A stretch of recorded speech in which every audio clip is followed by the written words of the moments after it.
BEd first semester की जो परीक्षा है उसमें 3 थ्योरी पेपर हैं और तीनों थ्योरी पेपर में 4-4 यूनिट हैं। तो इसमें प्रथम जो थ्योरी का पेपर है उसका नाम है शिक्षा में दार्शनिक और सामाजिक परिप्रेक्ष्य। इसमें 4 यूनिट हैं। सबसे पहले जो फर्स्ट यूनिट है मैं बहुत शॉर्ट में, संक्षेप में सारी यूनिट आपके सामने कवर करूँगी। तो इसमें यूनिट फर्स्ट है इकाई प्रथम। इसमें एक छोटा सा टॉपिक है कि शिक्षा का क्या अर्थ है, मीनिंग ऑफ एजुकेशन। तो जिसमें हम लिख सकते हैं शिक्षा वास्तव में एक ऐसा शब्द है जो निरंतर चलने वाली प्रक्रिया है। जैसे जैसे मनुष्य, जैसे जैसे मानव की आवश्यकताएं बदलती रहती हैं, वैसे वैसे जो शिक्षा है उसका रूप भी बदलता जाता है। जैसे, और शिक्षा का व्यापक अर्थ, शिक्षा के व्यापक अर्थ में आप लिख सकते हैं कि शिक्षा एक आजीवन चलने वाली प्रक्रिया है। दूसरा, जन्म से लेकर मृत्यु तक जो भी हमारे अनुभव होते हैं वो वास्तव में शिक्षा है। जीवन ही शिक्षा है। फिर शिक्षा प्राप्त करने का कोई निश्चित पाठ्यक्रम नहीं होता, निश्चित कोई स्थान नहीं होता। इसमें जो शिक्षा देने वाले हैं, विद्यार्थी हैं, दोनों ही शिक्षा को प्राप्त करते हैं।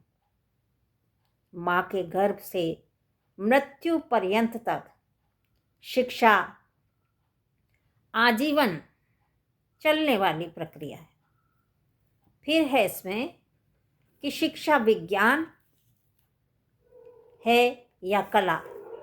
तो शिक्षा विज्ञान और कला, इसमें क्या लिखेंगे कि शिक्षा विज्ञान और कला दोनों है।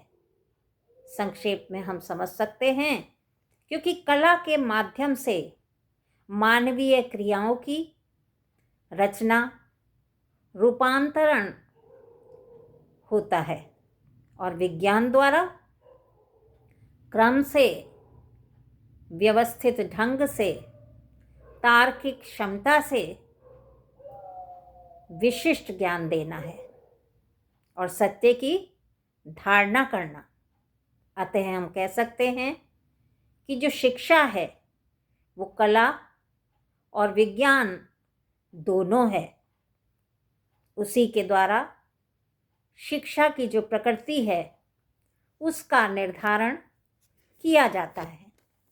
तो एक बार फिर से समझ लेते हैं कि जो शिक्षा है, जो फर्स्ट यूनिट है, उसमें शिक्षा क्या है।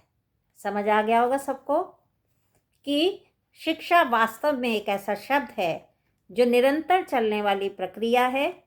जैसे जैसे मानव की आवश्यकताएं बदलती हैं, वैसे वैसे शिक्षा का जो रूप है वो भी बदलता जाता है। और शिक्षा का व्यापक अर्थ, शिक्षा वास्तव में एक आजीवन चलने वाली प्रक्रिया है। जन्म से लेकर मृत्यु तक जो भी अनुभव है वो शिक्षा है। जीवन ही शिक्षा है। शिक्षा प्राप्त करने का कोई निश्चित पाठ्यक्रम नहीं होता, निश्चित कोई स्थान नहीं होता। शिक्षार्थी, जो शिक्षा देने वाले हैं, विद्यार्थी, दोनों ही शिक्षा प्राप्त करते हैं। माँ के गर्भ से मृत्यु पर्यंत तक शिक्षा रहती है। प्रश्न उठता है कि शिक्षा विज्ञान है और कला, तो इसमें हम कह सकते हैं कि शिक्षा विज्ञान और कला दोनों है। क्यों? क्योंकि कला के माध्यम से मानवीय क्रियाओं की रचना या रूपांतरण होता है और विज्ञान द्वारा हम क्रम से, व्यवस्थित ढंग से, तार्किक क्षमता से विशिष्ट ज्ञान देना, ये विज्ञान का काम है। सत्य की धारणा करना। अतः कला और विज्ञान शिक्षा दोनों है। क्यों? क्योंकि उसी के द्वारा शिक्षा की जो प्रकृति है उसका निर्धारण किया जाता है। तो नेक्स्ट टॉपिक मैं आपको शॉर्ट में नेक्स्ट वीडियो में फिर बताती हूँ।